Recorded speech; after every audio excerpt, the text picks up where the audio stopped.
malam minggu alhamdulillah kita semuanya bisa berkumpul di majelis taklim yang kebiasaannya tiga ya, berhubung hujan mengguyur kita dari sore sampai tadi isya dialihkan ke musola. Mudah-mudahan guyuran hujan mudah-mudahan menjadikan wasilah turun rahmat dari Gusti Allah Subhanahu wa taala, sebab kata baginda Nabi Muhammad sallallahu alaihi wasallam, di mana-mana umat muslim dan berkumpul dan menceritakan agama akan diturunkan jutaan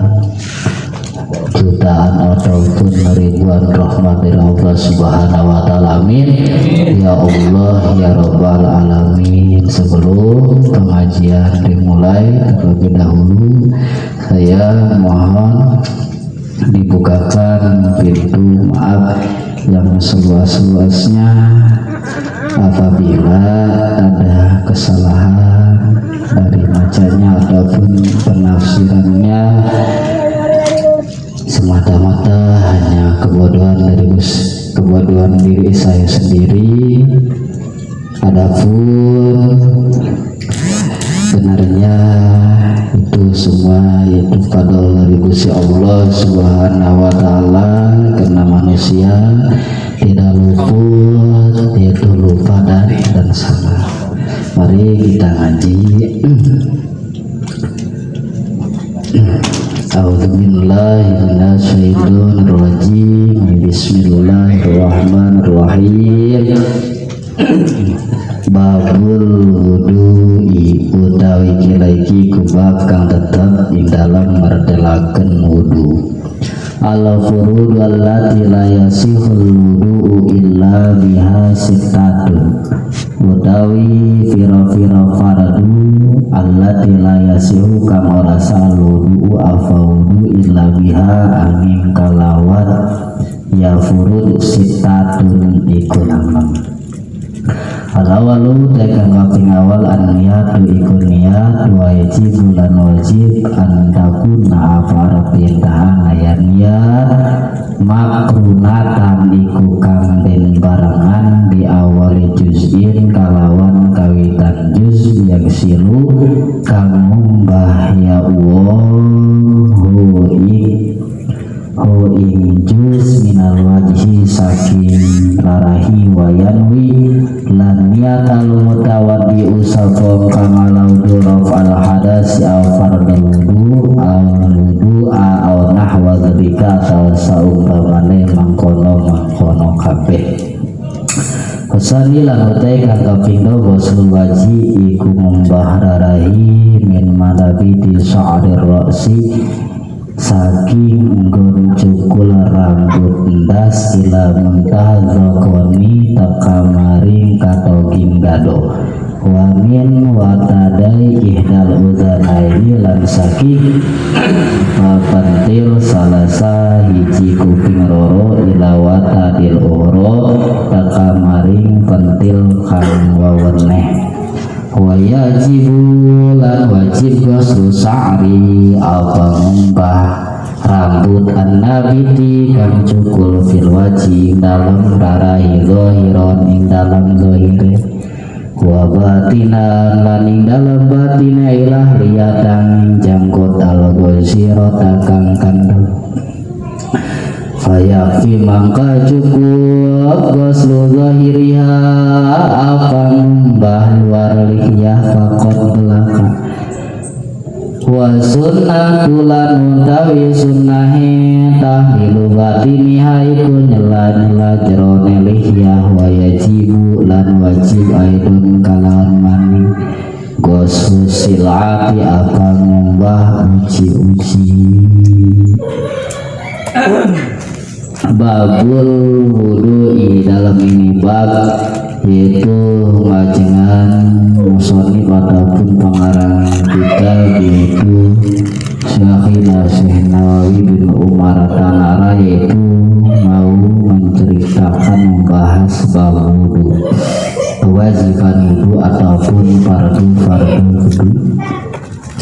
Al-furudu allati la yasihul wudu'u. Al-furudu kewajiban ataupun fardu wudu allati la yasihul wudu'u, tidak sah melaksanakan wudu illa biha, terkecuali harus melakukan ataupun persyaratan 6 perkara. Jadi tidak sah wudhu kita kalau kita enggak melakukan persyaratan yang 6. Di antaranya 1, diwajibkan fardu wudhu, yaitu al-awwalu an-niyatu, nomor pertama yang diwajibkan an-niyatu yaitu niat. Niat. Jadi kalau wudhu kita kalau enggak niat enggak sah wudhu kita, karena ayat hadis dari baginda Nabi Muhammad sallallahu alaihi wasallam, innamal a'malu binniyat, amin, pastinya sahnya semua amal binniyat itu harus pakai niat. Jadi tidak sah kalau wudhu kita enggak pakai niat, enggak sah wudhu kita, karena imam kita Imam Syafi'i maknaannya di sini niat itu wajib.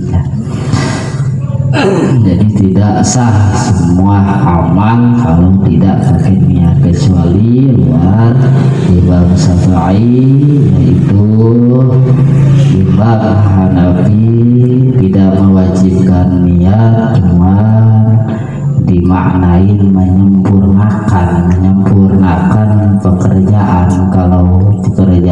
Kalau sholat, kalau wudhu tidak niat itu tidak sempurna, tetap sahnya masa, cuman tidak sempurna. Tapi kalau imam kita itu mensyaratkan, mewajibkan niat. Jadi kalau wudhu, kalau enggak pakai niat itu tidak sah wudhunya, baik mau sengaja ataupun tidak sengaja, lupa ataupun gimana. Kalau tidak niat tidak sah wudhu kita. Wa yajibu an takuna ma'rufa makrunatan li awali juz'in yaksiruhu minal wajhi, dan diwajibkan niat itu makrunatan, permulaan diwajibkan, yaitu harus dibarengkan dari permulaan juz yang kita kumbah, yang kita basuh, minal wajhi, dari sebagian wajah kita. Jadi pas air datang ke sebagian juz wajah kita, di situ kita kontakkan niat kita, niat aku berwudu karena menghilangkan hadas kecil lillahi ta'ala. Itu mah di mana aja, di makrunatan, di awal juzin yang siru minal wajhi, dari sebagian wajah kita. Wah, misalkan kiholi ambil wudhu, pas datang airnya misalkan di hidung sini, berarti pas di hidung kontakin niatnya di sini. Oh, di sini misalkan datangnya awalnya dari sini, berarti dari sini kita mulai niatnya. Jadi dari sebagian wajah kita, itu mau dari hidung, mau dari pipi, misalkan permulaan air datang ke sebagian wajah kita, mau dari atasnya, dari jidat sini turun ke bawah, langsung kita kontakin niat. Dan niatnya orang yang berwudu itu ada bermacam-macam, berbagi-bagi niatnya. Ada niat nawaitu raf'al hadasil asghari lillahi ta'ala, ataupun langsung nawaitu fardol wudu'i lillahi ta'ala, ataupun nawaitu wudu'a lillahi ta'ala. Jadi niatnya yang pertama ada niat nawaitu raf'al hadasil asghari lillahi lillahi ta'ala. Yang kedua, nawaitu fardul wudu'i lillahi ta'ala. Yang ketiga, nawaitu wudu'a lillahi ta'ala. Itu niat wudu. Mau ngambil yang mana kita terserah kita. Wah, misalkan kita enaknya biasanya niatnya nawaitu wudu'a lirafil hadasil aswar, silahkan. Wah, biasanya niatnya langsung aja nawaitu fardal wudu lillahi ta'ala. Niat aku fardal wudu lillah, nawaitu wudu lillahi ta'ala. Wasani dan persyaratan wajib wudu yang nomor kedua, yang pertama tadi niat dimulai di permulaan yang kita basuh dari sebagian wajah kita. Yang kedua yaitu ghusl wajib, membasuh wajah kita min mana biti sa'ri rosi, dimulai tempat jadinya rambut kepala sampai tuntung sampai akhir dado. Apa tuh dado ya? Dagu ya, malum ya. Malum kita bahasanya kita campur aja ya bahasanya. Biasanya kalau di rumah biasanya bahasanya Sunda aja, nggak pakai Melayu. Biasanya Sunda aja. Biasanya orang Sunda kan kalau ngomong Sunda kadang kasar gitu ya, kadang ai ataupun gimana ataupun yang lain-lainnya gitu. Jadi mohon dimaklum aja lah sama para jamaah semuanya. Tapi kata Pak Ustadz ini katanya banyak orang kampung juga di sini, orang Rangkas juga banyak katanya. Jadi enggak luar ini aja katanya, banyak katanya. Ada yang ngerti juga. Aduh. Pesan ini nomor yang kedua, ghusl wajib, membasuh muka dari dimulai tempat jadinya rambut sampai akhir dagu. Dagu ya, ini apa ini namanya? Nah, dagu ya, gado lah orang Sunda mah gado gitu, ngarana gado. Dagu ya, dari mulai sini dipanjangnya kan panjang muka dari sini sampai sini, ini harus kebasuh. Terus pentil kuping 2 sampai pentil kuping yang satunya, yang lainnya dari sini ini lebarnya muka sampai sini harus kebasuh sama kita. Di sini sampai ngadu, di sini lebarnya dari pentil, namanya pentil ya, pentil. Kalau bahasa Melayu pentil apa? Sama aja kali ya, pentil mah. Iya, apa ya pentil ya, apa ini ya? Lupa sama ya pentil ya. Dari sini nih pentil ini ke sini, ini sampai sini, perbatasan muka dari sini sampai pentil yang kanan, pentil yang kiri sama pentil yang kanan. Itu lubangnya ataupun lebarnya, panjangnya dari permulaan rambut sampai dagu, terus lebarnya dari pentil kuping kiri sampai pentil kuping yang satunya itu pentil kuping kanan. Itu harus kebasuh semuanya, harus kekumbah. Itu kalau orang Sunda ngomongnya kakumbah, kudu kakumbah. Berarti harus kebasuh ya, harus kebasuh. Persyaratan wudu yang nomor kedua yaitu harus kebasuh muka kita dari mulai permulaan rambut kepala sampai akhir dagu, dan dimulai dari pentil kuping yang 2, pentil kuping yang kanan dan pentil kuping yang kiri. Wajibu dan diwajibkan ghusl sa'ri an-nabiti fil wajhi zahiran wa batinan, dan diwajibkan ghusl sa'ri harus membasuh rambut an-nabiti yang jadi fil wajhi di muka kita zahiran, baik luarnya wa batinan dan dalamnya. Misalkan Ustadz ini misalkan, kalau Ustadz ini misalkan mukanya jembongan, misalkan bewok ya, bewokan ya, aslinya mah ya itu aslinya bersih, aslinya mah ada, tapi itu mah apa, bewok mah ya lumayan. Nah misalkan banyak rambutnya berbewok, misalkan pipinya ataupun sebagian wajahnya, itu wajib harus kekumbah, baik lahir ataupun batin, baik lahir ataupun dalamnya, baik luar dan dalamnya itu harus kekumbah semuanya. Itu rambut dari sebagian rambut muka. Kadang kan ada orang yang mukanya berbewok ya, bewokan dari pipi sini berbewok, semua itu harus dikumbah. Kalau perlu itu baik luarnya ataupun dalamnya itu harus dikumbah, harus kebasuh semuanya. Gimana kalau misalkan punya jenggot yang kandel, jenggotnya benar-benar kandel, gacara, jenggotnya benar-benar lebat, jadi kandel, ila lihyatal guzirota, terkecuali janggut yang kandel. Janggut yang kandel itu mah tidak diwajibkan harus kekumbah semuanya, yang penting itu diwajibkan kekumbah lahirnya aja. Kadang orang janggutnya benar-benar lebat mau dicorokin juga, mau disela-sela gini susah, saking lebatnya. Nah itu mah kalau janggut yang kandel mah itu mah gak harus kekumbah batinnya, cukup luarnya aja gini, cukup luarnya aja.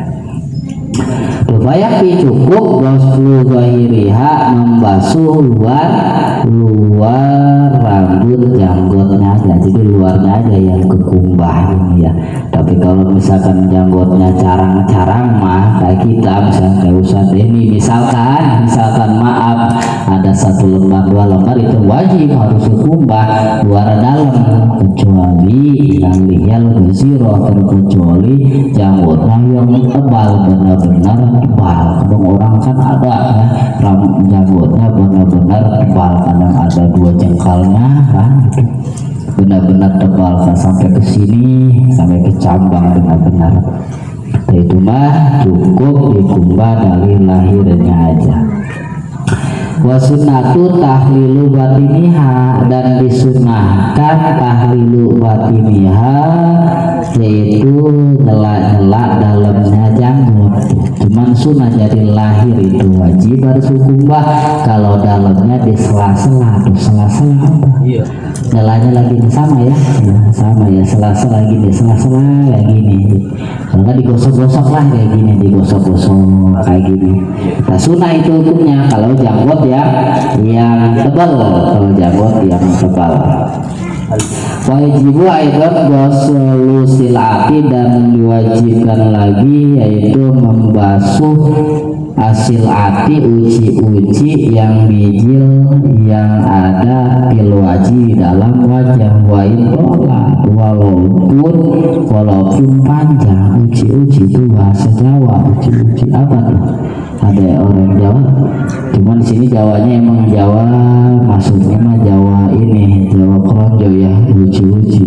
Ada yang jadi kayak model apa tuh, kayak jerawat ataupun bidolan, ataupun orang sudah cuma esot ya, ada ya uji-uji yang ada di muka aja, apa aja tuh yang jadi, yang ada di muka itu wajib harus kekumbah itu semuanya. Apa aja ya, kutil katanya, uji kutil ya, kutil semacam itu, kutil ya, mata iwak itu, pokoknya yang jadi aja itu, yang jadi ada di itu muka kita, walaupun panjang, tolar sanajan panjang apa yang ada di muka kita, tetap wajib harus kumbah. Jadi persyaratan nomor yang kedua yaitu diwajibkan harus membasuh muka kita dari dimulai rambut kepala sampai diakhiri dagu dan lebarnya dari pentil kuping yang dua. Kalau misalkan tidak ada yang kekumbah dan sebagian yang nggak kekumbah, berarti nggak sah wudhu kita, berarti nggak sah wudhu kita berwudhu terus kita udah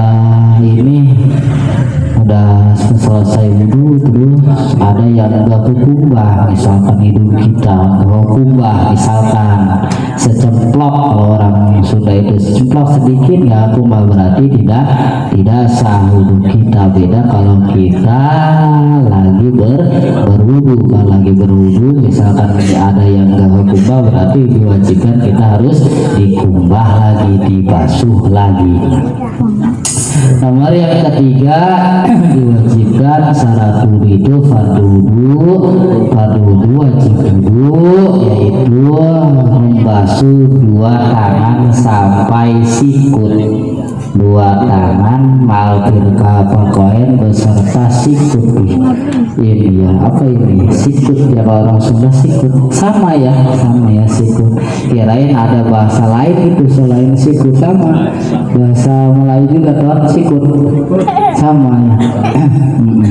Ada tangan dari mulai tangan membasuh tangan dua kita beserta sikut sampai sini ya, sampai sini. Itu wajibnya. Sunnahnya sunnahnya membasuhnya dari ini dulu, dari awal dulu, dari ramo naik ke atas, bukan dari sini. Sunnahnya dari sini ke bawah dulunya. Jadi bukan dari atas, dari bawah dulu membasuhnya, dari ramo-ramo sampai ma'al mirqaqain, sampai ma'al mirqaqain beserta sikut dua. Wajibu dan diwajibkan lagi membasuh rambut yang jadi alaihima di tangan kita, zahiran baik lahir wa batinan dan dalamnya, itu juga wajib hukumnya. Misalkan tangan kita banyak bulu-bulunya, misalkan berbulu tangannya, itu juga wajib harus basuh rambut yang ada di dua tangan kita, baik zahiran luarnya wabatinan dan dalamnya. Wih, jangan kata mahali tubuh panjang wain kasiro sanaja, walaupun rambut tangannya banyak, watola walaupun rambut tangannya panjang, tetap diwajibkan harus kebasuh luar dan dalamnya, dan diwajibkan lagi harus mengubah uci lagi kayak kecil kayak apa, walaupun waitolat sonajan panjang, kurang Sundatnya masa aja, walaupun gitu yang jadi ada di dua tangan kita kayak tadi, kayak kecil kayak apa ya kayak lalat ya, kayak gitu ya, sama aja kayak gitu aja, jadi kayak kutil, kayak lalat ataupun mata iwak ya, kalau sudah ada tuh mata iwak ya, itu kalau kutil mah adanya di dalam ini ya, dalam kulit. Kalau mata iwaknya adanya di dalam daging, itu luarnya harus hukumbah, wajib harus hukumbah. Rambut, kalau rambut diwajibkan harus kekumbah, yaitu baik luar ataupun dalamnya. Rambut kulit diwajibkan harus kekumbah semuanya. Karena ada dauhan Gusti Allah Subhanahu wa taala dalam surat Al-Maidah ayat 6, wa idza qumtum ila sholati faghsilu wujuhakum wa aydiyakum ilal marafiqi wamsahu bi ru'usikum wa arjulakum ilal ka'bayn. Bila mana kamu hendak melaksanakan sholat, faghsilu, maka membasuh kamu sekalian semuanya, membasuh muka kamu, tangan kamu sampai sikut, dan mengusap sebagian kepala kita. dan wa arjulakum ilal ka'bain, dan membasuh kaki kita sampai mata kaki, sampai memuncangan. Orang Sunda mau memuncang ataupun kengkiongan. Nah, kengkiongan mengerti lah orang perumah kengkiongan. Itu mata kaki ya, ini mata kaki ya, mata kaki, mata kaki orang Sunda mah memuncangan ataupun kengkiongan dalam mentalakat mata itu dalil yang mewajibkan kalau kita berwudu, yaitu harus membasuh muka kita dan tangan kita sampai sikut, dan membasuh sebagian kepala kita, dan membasuh kaki kita ilal ka'bain sampai dua mata kaki kita. Dan ini surat Al-Maidah ayat 6 ini ada asbab nuzulnya waktu baginda Nabi Muhammad sallallahu alaihi wasallam mau perjalanan ke Madinah sama garwanya, yaitu Sayyidatuna Aisyah sama sahabat-sahabatnya naik unta ya dulu. Kalau sekarang mah ya pasti naik apa ya, naik NMAX ataupun naik PCX ya, naik unta. Terus baginda Nabi sama sahabatnya di gurun pasir. Pas akhirnya di gurun pasir itu ininya kalungnya Sayyidatuna Aisyah itu hilang jatuh. Terus lapor kepada baginda Nabi bahwa kalungnya Sayyidatuna Aisyah itu istrinya baginda Nabi hilang. Terus baginda Nabi turun dari untanya. Udah setelah itu baginda Nabi terus rebahan di pangkuannya Sayyidatuna Aisyah, terus ketiduran. Bangun keesokan paginya, terus Sayyidatuna Aisyah disamperin, ditemuin sama ramanya yaitu Sayyidina Abu Bakar Siddiq, sambil dimarahin, bahkan dipukul dengan keras.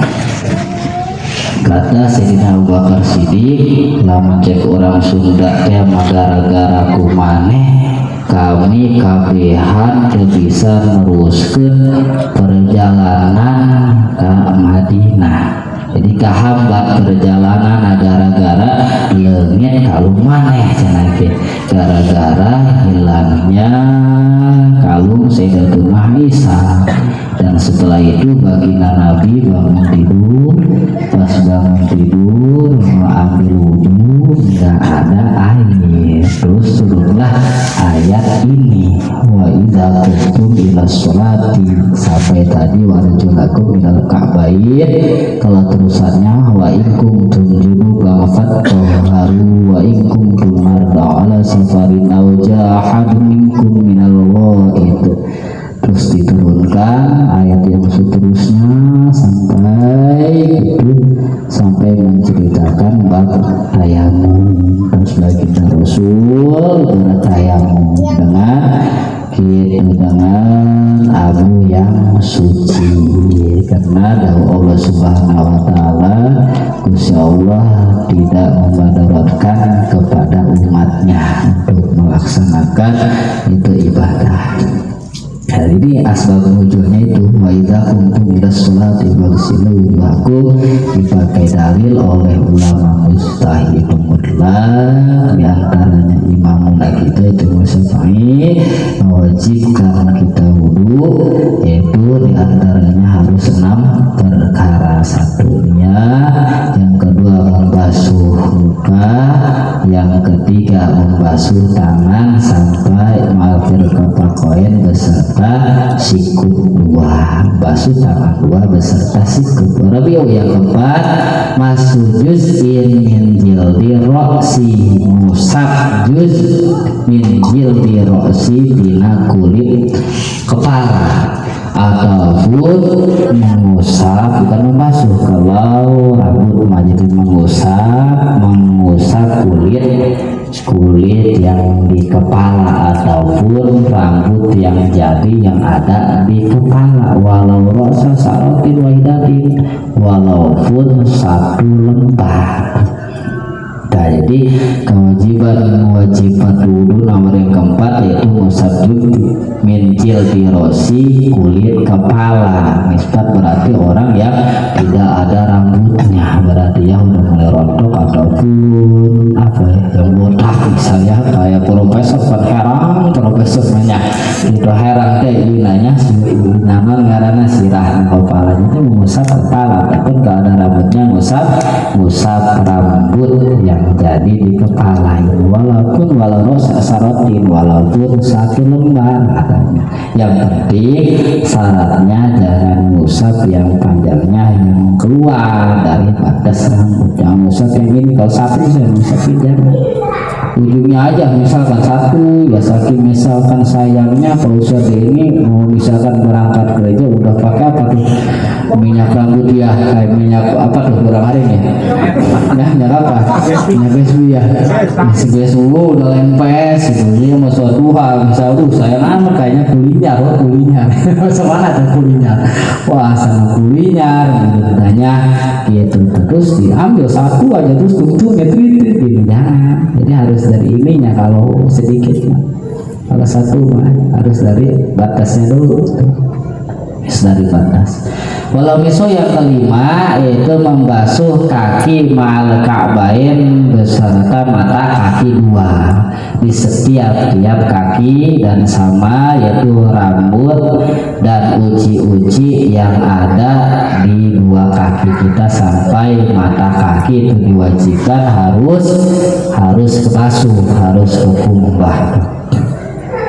Bagaimana misalkan Pak Ustadz ini adalah jadikan contoh ya, maaf ya Pak Ustadz ya, misalkan ya, yaitu misalkan Pak Ustadz ini punya cincin apa ya, pancawarna misalkan ya, punya cincin pancawarna, terus kokotnya rumahnya misalkan kencang, misalkan kokotnya kencang, terus Pak Ustadz ini mau ambil wudhu gimana tuh?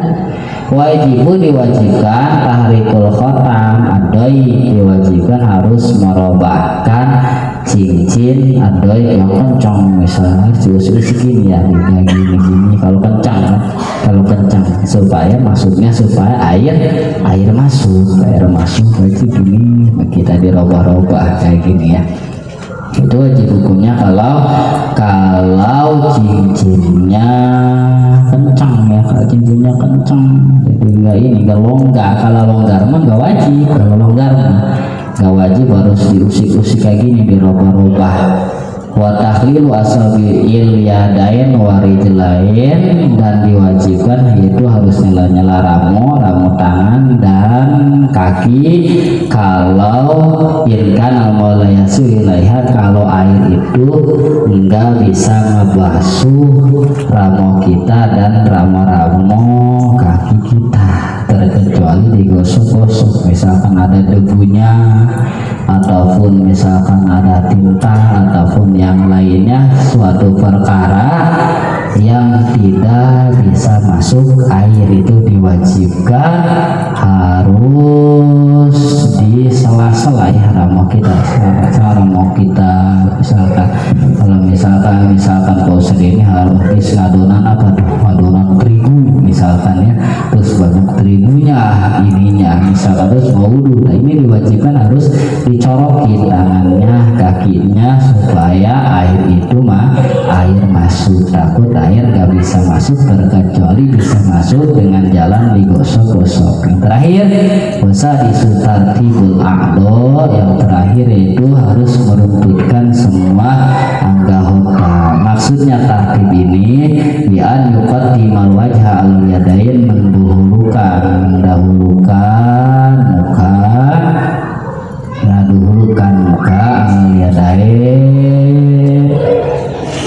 al yadain kebalakangi, mendahulukan al yadain ini tangan dua, jadi mendahulukan tangan nambahikeun lengan, mendahulukan beungeut nahelakeun beungeut nambahikeun lengan ya Allah rese amatnya gitu bahasa ieu mah gitunya. Jadi naheulakeun ya Allah, naheulakeun ya Karim, naheulakeun beungeut, nambeurikeun lengan, naheulakeun lengan, nambeurikeun kepala. Naheulakeun mendahulukan kepala, nambeurikeun bahasa Melayu sih. Nambeurikeun. Ngebelakangin bahasa tepantes teh apanya.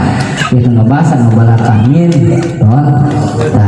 Jadi mendahulukan naheulakeun ya, naheulakeun lengan dua, nambeurikeun kepala, naheulakeun kepala, nambeurikeun suku. Nambeurikeun suku teh Sunda mah suku segala kan ya kitanya gitu. Jadi yang dulu harus didulukan, yang belakang harus dibelakangkan. Jangan sampai yang belakang didahulukan, yang dahulu dibelakangkan. Itu enggak sah. Misalkan mengholid berwudu basuh tangan dulu, tangan baru muka, itu tidak sah.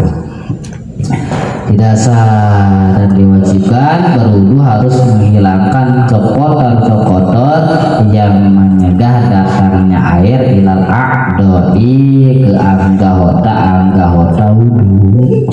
Terus misalkan gimana kalau kekotornya susah banget dihilangkan, udah misalkan digosok-gosok masih ada aja, udah misalkan disikat masih ada aja, susah banget dihilangkan. Udah direndam misalkan dengan menggay direndam pakai apa, misalkan ya pakai soklin biasa direndam gini aja dihilangkan, nggak bisa hilang. Kadang ada tuh suatu perkara yang susah dihilangkan, ada aja. Illa in kana bi izalati yasiddatun masaqatur, terkecuali kalau kekotor itu susah dihilangkan, itu mah tidak apa-apa. Kalau emang susah dihilangkan itu mah nggak apa-apa, udah aja wudu mah. Wabisluha usallati la tahtal adfar, sama cenanya lagi semodelnya lagi yaitu kekotor yang ada di bawah kuku. Yang di bawah kuku juga itu diwajibkan harus dihilangkan, dikarenakan itu mencegah datangnya air ke dalam kuku kita. Misal kuku kita dalamnya banyak kotoran ya, itu hitam-hitam, itu diwajibkan, itu harus diwajibkan harus dihilangkan supaya air itu masuk ke dalam.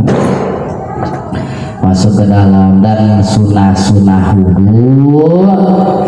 wudu yaitu banyak. Satu, sunnah wudu itu istiqbalul kiblat, satu menghadap ke kiblat. Yang kedua membaca bismillah waktu permulaan kali kita mau berwudu. Yang ketiga ghuslul kafain minal qawaini. Yang ketiga sunnah wudu yaitu kamu ngisap air ke hidung, terus ngusap kepala semuanya. Kalau ngusap kepala semuanya itu sunnah yang wajibnya itu cuman sebagian aja, tapi kalau ngusap kepala itu semuanya itu sunnah. Dan ngusap kuping ma'an bareng zahiran baik lahir wa batinan, dan dalamnya dimain jadidin pakai air yang baru, itu sunnah. Ngusap kuping sunnah. Dan sunnahnya lagi mendahulukan yang kanan dan ngebelakangin yang kiri. Jadi kalau membasuh tangan misal ataupun membasuh kaki, yang didahulukan itu sunnahnya harus tangan kanan. Kalau kaki kanan itu sunnahnya. Berarti kalau misalkan membasuh tangan kiri dulu, berarti nggak dapat kesunahan, datangnya pahala wudu. Sahnya masa wudunya mah cuma itu kurang pahala, dan hukumnya makruh juga. Jadi sunnahnya berwudu itu mendahulukan yang kanan, dan membelakang yang kiri. Naliadain wari lain dan sunnahnya lagi mencucikan ataupun membasuh anggota wudu yaitu 3 kali, muka 3 kali, tangan 3 kali, terus kepala diusap 3 kali, kaki 3 kali. Sunnahnya yang wajibnya sekali, 2-3 kali itu hukumnya sunnah. Wal mualat dan terus-terusan. Masih waku itu kewajiban itu yaitu ada 6 perkara. 1 niat, 2 membasuh muka, 3 membasuh tangan, 4 musab juz dari kepala, yang 5 membasuh kaki sampai mata 2 kaki, yang 6 tartib. Wa amasiwaku wallahu a'lam bishawab. Bismillahirrahmanirrahim. Wal maqalatu tasi'ata asar wal maqalatu tasi'ah an Sufyan Sauri radhiyallahu anhu wa huwa syekhul Imam Al-Malik. Maqalah yang nomor 9, nasihat yang ke-9 dari Syekh Sufyan As-Sauri. Syekh Sufyan As-Sauri itu gurunya Imam Malik. Syekh Sufyan As-Sauri kelahiran 77 Hijriah, berasal dari negara Kufah. Sufyan As-Sauri bin Sa'id bin Mas'ud bin Abdullah. Nasihatnya kayak gini: kullu maksiatin nasiatin an sahwatin aisyatin nafsi lasai. Setiap maksiat itu bibirnya dari syahwat. Setiap maksiat, pokoknya maksiat, timbulnya kemaksiatan bijil dari syahwat. Ai isyaku nafsi ila syai'in, kemauan diri kita ila syai'in, mau melakukan sesuatu perkara. Jadi bijilnya dari syahwat, dari kemauan kita. Fainahu, maka sesungguhnya maksiat itu yurja ghufranuha, yaitu ada pengharapan diampuni dosa-dosa maksiat kita. Maksiat bijil timbulnya dari berontoknya diri kita, pengennya diri kita ataupun kahayang kemauan awak urang ila sayin ngalakukeun hiji perkara bentuk maksiat terus dilaksanakan. Misalkan gitu Pak Jahit, misalkan di Holid pengen misalkan apa ya, main pengen nolong jamu katanya, pengen nolong jamu kata Ustaz ini misalkan, ataupun pengen apa, pengen minum khamar misalkan, pengen minuman, terus diikutin sama dia ke kemauannya, itu maksiat jadinya kalau mengikuti kemauan diri kita. Fa'inna yurja, dan kemaksiatan itu ada pengharapan ghufranuha, diampuni dosa-dosa maksiat kita. Yang penting kita asal bertobat, yang penting asal tobat, tidak mengulangi kemaksiatan yang udah kita jalani, dan kita meminta ampunan kepada Gusti Allah Subhanahu wa ta'ala. Yang kedua, maksiat kullu maksiatin nasat an kibrin. Setiap maksiat timbul an kibrin dari gumede. Gumede itu sombong ya, dari sombong ataupun aida wal fadli, dia mengaku lebih utama ataupun banyak keutamaan, baik urusan agama ataupun urusan dunia. Dia itu sombong. Misalkan sombong aja, misalkan kalau orang alim, misalkan merasa alim, misalkan kalau orang apa sugih, merasa paling sugih misalkan, ataupun ya yang lain-lainnya sombong pokoknya dari bentuk dunia ataupun akhirat. maka sesungguhnya maksiat sombong itu, takabur itu, layur jago kuruha, tidak ada pengharapan diampuni dosa-dosanya. Kalau dosa takabur, dosa sombong, berarti harus kita hilangkan dosa sombong ataupun dosa takabur yang ada di dalam hati kita, karena hukumnya haram kalau kita mempunyai dosa-dosa, kalau kita mempunyai sifat yaitu sombong. Kita diperintahkan oleh baginda Nabi Muhammad Sallallahu Alaihi Wasallam yaitu harus berakhlak karimah, jangan sampai kita berakhlak yang jelek. Jadi dihilangkan sama kita sifat-sifat kesombongan yang ada di diri kita. Misalkan yaitu kalau misalkan orang alim yang dari ataupun harus salah, misalkan ya, misalkan ustaz ataupun kiai merasa paling ustaz, merasa paling kiai, kalau orang sugih merasa paling sugih, itu orang alim cek orang Sunda nama kabehan geh anu bisa kos aing, sasi anu bisa kos aing, sasi anu bisa ngelehkeun aing, tah kabeh buka aing, tah cek paribasa lamun orang Sunda teh mah gitu. Mobil aing misalkan heran, mobil aing bagus, misalnya si eta naon gitu, misalkan eta dosa, itu dosa yang tidak ada harapan diampuni dosanya, karena sesungguhnya maksiatnya iblis itu dasarnya itu maksiatnya minal kibri, yaitu sombong, jadi tidak mau bersujud ta'zim, sujud memuliakan kepada Nabi Allah Adam alaihi salam, tidak mau sujud, sombong, merasa dirinya paling abdul, merasa dirinya paling mulia, gitu dia ngomongnya gitu, saya dibuat dari api sedangkan Adam dari tanah, mau ngapain?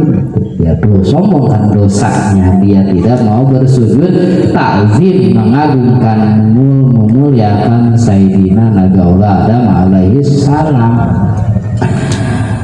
Itu tidak diampuni dosa-dosanya. Tuh, iblis juga sama, manusia juga kalau sombong itu tidak ada harapan diampuni dosa-dosanya Allah, yaitu kecuali kita menghilangkan atas semua akhlak-akhlak yang yaitu akhlak-akhlak yang jelek, akhlak yang itu suul akhlak ya, akhlak yang jelek dihilangkan sama kita, dan udah dihilangkan diobati dengan ampunan istighfar kepada Allah Subhanahu wa taala. Karena sesungguhnya kesalahan Sayyidina Adam alaihissalam yaitu asalnya kesalahan minas syahwati, dari syahwat, sebab dia pengen mencicipi buah kayu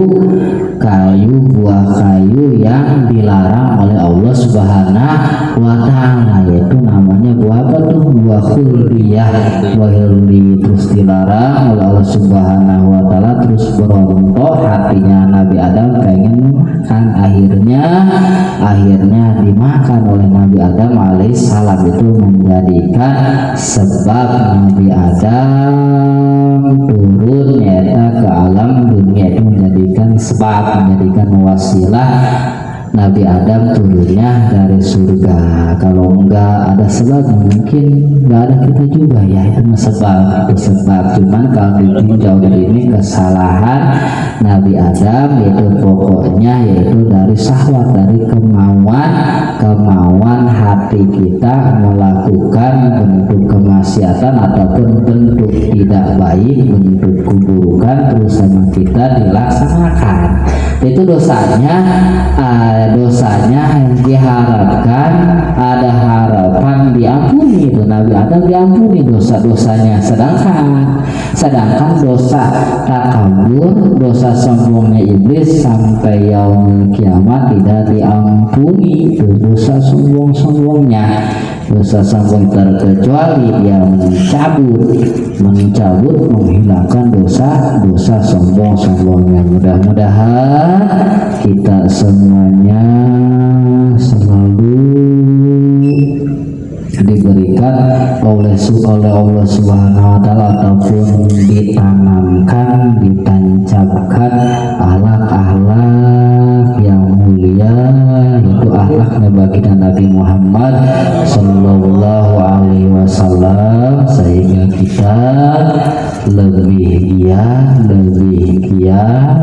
melaksanakan perintahan Allah Subhanahu wa taala. Akhir kalam dari saya dicukupkan cukup segini. Allahumma fiq ila aqwamit. Wassalamualaikum warahmatullahi taala wabarakatuh. Waalaikumsalam. Alhamdulillahirabbil alamin.